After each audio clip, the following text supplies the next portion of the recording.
Alrighty, hello people of the earth. I'm going to turn this a bit more, there we go. So we're not going to discuss how many times I've had to redo this. The original audio file got corrupted somehow, so we are going to just redo this, but I'm going to try and keep it to a minimum. So anyways, I just wanted to let everyone know kind of just where I've been and how I've gotten to where I am. So starting way back when I was a youngin', I do got some notes, that's what I'm staring at here.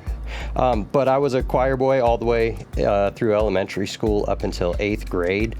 And then I moved and didn't really want to do the whole choir thing anymore. So I got a bass guitar and started learning how to play that. Took some lessons and have played that pretty much up until, to this day. So beyond that, and still back in high school, I was in the drama club. So I didn't really want to act, but I had to at some points. But I primarily was able to do the lights and the sound, mainly because nobody else wanted to. And I thought it was cool because all of the knobs and buttons and, I was playing bass guitar, so I was into all of that.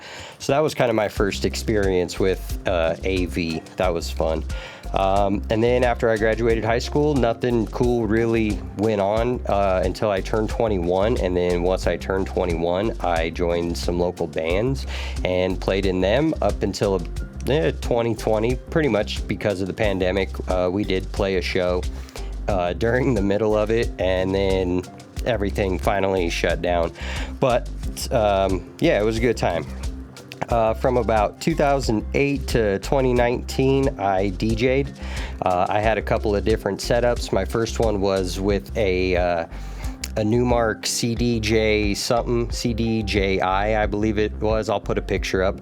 And you literally put 2 CDs in it, or you could put an iPod on it. And it had a little basic mixer on it. So that was cool and fun. And then after that, I stepped it up a little bit and purchased a 2007 MacBook Pro and a Denon DJ tractor controller. So that was cool. I used that for basically the rest of the time that I DJ'd. And then I did get Ableton at one point in time. I got a cracked version, not willingly. Craigslist will do that kind of stuff to you. But I digress. Let's see. So after rolling with all of the music making and playing and all of that, I really wanted to get better at it because I didn't know what I was doing too much. I was on YouTube checking stuff out, but as we know, it's pretty dynamic over there. So in 2013, I signed up and started attending the Art Institute, and I only went there for about 2.5 months because I wasn't put in the program that I wanted to be in because I didn't have enough credits. But after the second semester, I had the credits and they still didn't want to move me, so I just said screw it. But I did start purchasing some gear just to start getting along. I did have a set of like Pioneer HDJ 1500s or something for DJing, but I did buy some open back headphones for producing, and I bought a cheap dynamic microphone. I don't even remember where I bought them or what they were, so I don't think I'll have pictures of those up. I need a drink real quick. Sorry, I'm trying to make this quick because we're not cutting out anything. I just want it to be as real and raw for y'all. And then so after the Art Institute, I think while I was there, I wanted to just explore more. So I ended up getting a Keith McMillan Q Neo controller, I think. I don't know. But obviously, since I was in Ableton, it worked well. But there wasn't really... there wasn't words on the controller, and because I was still new to all of the controller world, I didn't know what was what. So I ended up getting rid of it, sadly. I wish I still had it because if you look at the picture, it's really cool. Lights up, and it's very dynamic. I like that word because you can use it for multiple things. I could have used it in Tractor and Ableton, but I did also pick up, let's see, I think that was about it for that year. And then in 2015, I purchased my first desktop and got a 27-inch iMac. I don't remember what the specs were on it. I did upgrade the RAM to like 32 gigs, but that's really about all you can do to that thing. So it was all right. At the same time, I also purchased a Berman M8DX power conditioner, a Scarlett 2i4, an Novation Launch Key 25, and somewhere around that time, I also purchased the set of HS8s. You know, they're good, they're decent. I have ran the REW and SonarWorks to get them balanced at this point in time. I might talk about that again, but yeah, no, I think we'll just leave that there. Let's see. So then, after, you know, dropping out of the Art Institute, you know, 2.5 semesters in, I just ran on my own, and then finally in 2017 or 18, I somehow stumbled across this group called AMP on Facebook, Advanced Music Production, and I think they were just offering like a free masterclass, and at the end of it, there was their pitch to join a course, and I think it was like $50 a month or something, really cool and cheap. So I joined it. There was a whole bunch of videos to watch, and so I watched all of those, and then just kind of quietly left because there wasn't really much else there for me. That's kind of the one thing that I noticed with the AMP course and the Art Institute is they're really aiming towards top 40 music and radio friendly music, and to be honest, that's kind of not my gig. But yeah, so I did get a lot of knowledge from both of them. Well, from the Art Institute, I really just got some basic foundational learning stuff for EQ and compressors and syncing audio to video, and then in the AMP, it was all of that, but just amplified a little bit more. LOL. He just went in depth more with the process and, you know, the settings that you could be using. So that was all good. And then in 2020, when the pandemic happened, I was at home quite a bit, and I didn't really know how the job was going to pan out. So again, I was on Facebook, and Jordan Valeriot was having a free masterclass for his Hardcore Music Syndicate, so I sure as heck jumped on that. And then at the end of that, he was offering his pro production system. I don't remember the price on that, but it doesn't really matter. So of course, I was really big into metal at that time from playing bass guitar and being in the bands, so I jumped on that. And when I got in there, there was a whole lot more information to be learned, like you know, setting up microphones for guitars and drums and vocalists and gang vocals and all of that, and but making sure that you get the audio sounding good directly at the source instead of trying to fix it in the mix. Kind of why we're redoing this. But anyhow, so I ran with that for months, possibly like two years or something like that. It was a good time. And then I just kind of stepped out. It was good. I didn't really need it anymore. I kind of didn't want to do the rock metal scene too much. It's kind of saturated here in Colorado. But still wanting to get going on the recording and everything, I purchased a Sapphire Pro 40 Focusrite, and yeah, that thing was awesome. The only issue was I had to get a USB hub for it because it's only FireWire, and the Mac didn't take FireWire. What else did I do? In 2022, because of the Pro Production system, I was still rocking and rolling in there. They it was part of the program to get a website going, open up your business so people could start coming in. So that's what I did. Now website's up, studio's open, got it on Google and all of that fun stuff. And because of the recording as well, I started to get serious about finding microphones because I thought I could just rent them, and I don't really like what the places around here have for rentals. So I started to purchase my own, and the first set that I bought was a set of Sterling mics. I always forget what they were, but there was just a large condenser and a small condenser mic. I'll throw it up on the screen. I don't really use those two. They're really bad. I'm not going to go into it. I just don't like the way they sound.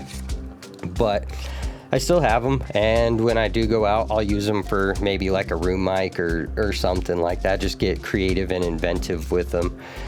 So yeah, then I kind of just started rolling around on my own, doing my own thing again, trying to just hone in my craft, taking in clients, and I've worked on quite a bit of stuff since, opening the studio and joining the PPS programs.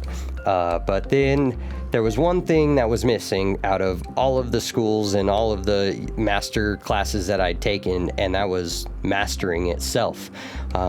I'd definitely been watching stuff on YouTube, Panorama Mixing, White Sea. There was a couple other guys that were talking about it back in the day, and still even to this day. But I wanted to actually learn and hone in that craft. So I joined the reverse engineer program with mastering.com last year in 2023.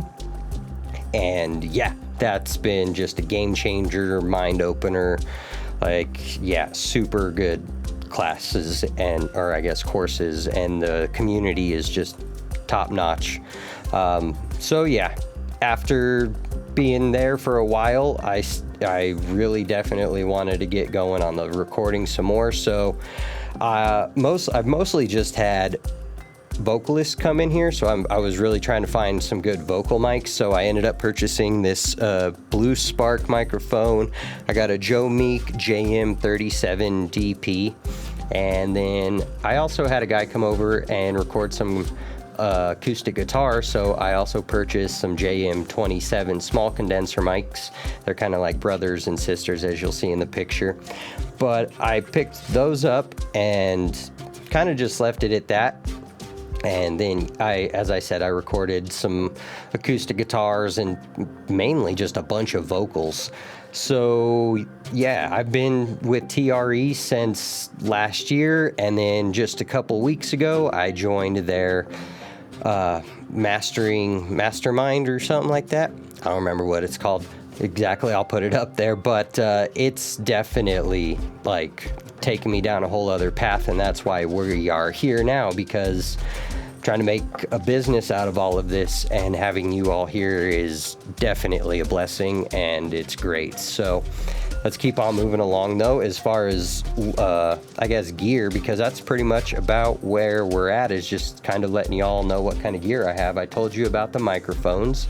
I've got an acoustic guitar sitting over there. I have an old school Yamaha 152 something 6-track mixer, mainly used for live audio. I have ran some audio through it while recording and mixing. It's cool. It adds just a little bit of different flavor, and there's a spring reverb in it, which is actually pretty awesome, to be honest with you. Let's see, what else do we got? I showed you the HS8s. I obviously have some sound panels up. I have 2 up on the front wall, 1 off to the side where the speaker is, one of the first points. I don't have one over there, mainly because there is the opening to my kitchen, but I do have, stuff going around the corners and all of that. Let's see, moving right along, I have the DBX 166XL compressor limiter gate, which I primarily just use for vocals, which we're doing right now, and I love it. It makes life so much easier when mixing.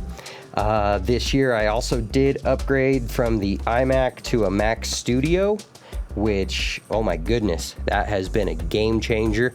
To the person that sold it to me, if you're watching, thank you. Let's see, but because of that, so then the Sapphire Pro 40 wouldn't work. It wouldn't work because Apple's coding doesn't allow FireWire now or something like that. I did a whole bunch of research, but I still wanted the ins and outs, so I went out and did the quickest, kind of cheapest thing that I could do and picked up the Scarlett 18i20. It's decent. I'm not super satisfied with it, if I'm being 100, but I am able to connect the Sapphire Pro to it. I have optical cables, so that's really cool. Let's see. I guess, yeah, that's about it. I've got some, I forget what these things are even called, status I don't know, I'll just put them in the way of the camera so you can see them. Some Status cans, they're pretty good. I like them. They were cheap. They were $100. They're closed back, so not really my favorite anymore.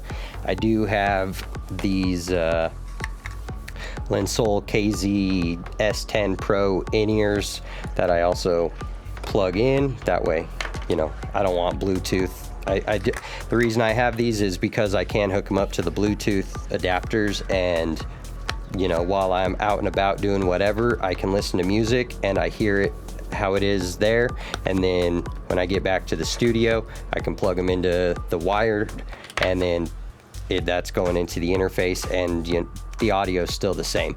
So that has been the biggest game changer for me. I might upgrade the actual in-ear monitors here in a couple of months. Go check out Linsol. They have a back to school thing going on right now, so that'll go for like another couple weeks. Not trying to get on, not sponsored by them by any means, but the in-ear monitor is kind of a game changer. Anyhow, let's move along. I have a Meyer Sound CP10 parametric equalizer modded by Revive Audio, which I'll talk about the other piece that I have here in a second, made by them, but before they were Revive. This EQ is just a simple, let's see, 1, 2, 3, 4, 5, 6, 7 7-band EQ stereo, and it's transparent, meaning that there's no added sound or saturation happening when I turn the volume up or down. If you know anything about Meyer Sound, they are very big into live audio. They've been having some amazing setups going up lately. I'd go check them out anywhere, Facebook, Instagram. That's about anywhere I am. Anyhow, moving along, I have a Vintage Audio MSL dual channel bus compressor, which is Vintage Audio's, I guess, recreation of an SSL bus comp, but you know, cheaper, and yeah, it's great. It looks cool. Anyhow, Vintage Audio is now Revive Audio, so I found both of these on Reverb Nation. I think I picked them both up for, I think, $800 a piece. And yeah, they are spectacular. And so just to kind of let you know the chain of events and how it's all working and how I use it is when I'm recording vocals, obviously we got the microphone going into the DBX 166, and then that just goes into the Scarlett, and then whatever, if I'm using Reaper or Ableton to record, those are my two programs. And then the EQ, the EQ, the Meyer Sound EQ, and the bus comp, the MSL, those typically just get used on the master bus when I'm mastering tracks. And I mean, you'll see the settings. Those are pretty much my standard go-to settings as far as most of all of the music. The only thing that I'll change on the compressor is just the side chain. I'll either have it up, you know, pretty high or pretty low. It all just depends on source material. And then the EQ, the only thing that I'll really ever change and adjust on that is just the volumes themselves. I leave them at the set frequencies they are where they're at, because there's little notches, like extra notches around the ones that are in the middle. Basically, they sit at about 1130 or 1145, if that makes sense. But so I just leave those there, and then I just turn the volumes up and down. I don't remember the plugin to EQ Curve Analyzer to just see how much I actually am boosting or attenuating, because you know, analog, you can't really see it. But also I just listen and see what it sounds like. Oh man, I definitely made this one a little bit longer than the other one, but we'll roll with it. It's y'all getting to know me. To record these videos, I'm just using my iPhone. I have this light. I have this light that I'll set up over somewhere in the corner just to shine in on me. And then I do have a screen recording software called Screen Studio. It's I believe it's only Mac, but it's great.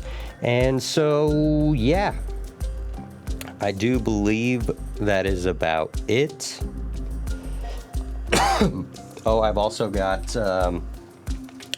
this guy, the APC 40 that I rock and roll with to just do some basic mixing and stuff. I don't really care for the faders on it anymore. They move in pretty big increments, so it's not very fine detailed, so I don't really like to use it. Yeah, so other than that, I think we're gonna cut it there. We're pushing over 20 minutes. So yeah, if you all like this, like it, comment, subscribe. If you have any questions, concerns, whatever, you can leave that down in the comments. And as I said, questions, let me know if you guys want to know about something. So until the next one, love each other and peace.